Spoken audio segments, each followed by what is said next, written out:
Hello friends, welcome back to my channel. వేడి వేడి వేసవిలో వేడి వేడి పకోడీ తినేద్దామా?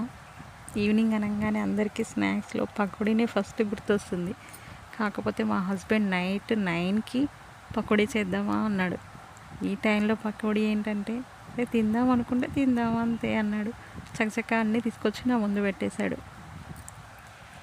ఇలా ఆనియన్స్ అన్నీ సన్నగా కట్ చేశాను, వాటిని కలుపుతూ ఉన్నాను. కొంచెం వాటర్ బయటకు వస్తుందని ఒక్క చుక్క కూడా వాటర్ వేయకుండా చేద్దాం అన్నాడు. అలా అయితేనే క్రిస్పీగా ఉంటాయి అనేసి.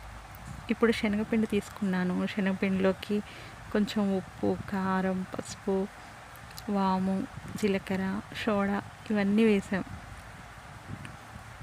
అన్నీ మా హస్బెండే వేశారు, నేను కలుపుతున్నాను అంతే. తను ఏది చేసినా పర్ఫెక్ట్గా ఉంటుంది.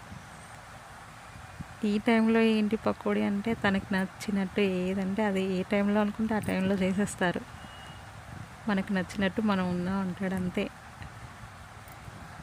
ఈ కాలంలో అలా ఉండడం కూడా ఒక అదృష్టమే కదా.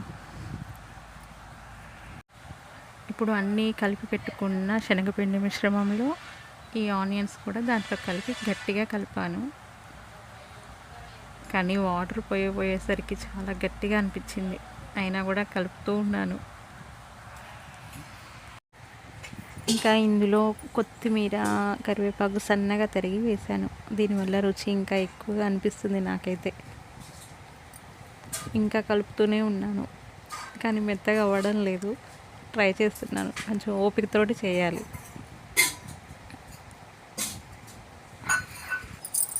లైఫ్లో నేను ఎప్పుడూ ఒకటి నమ్ముతాను, ఎంత ఓపికతో ఉంటే అంత మంచి ఫలితం వస్తుందని.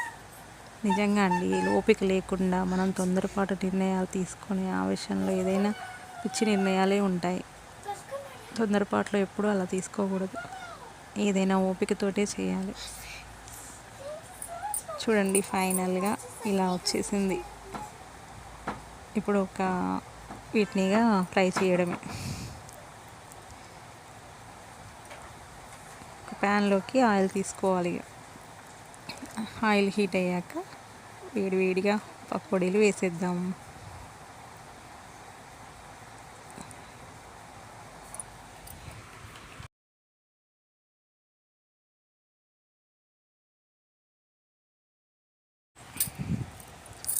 చూడండి, ఇంకా అంతే.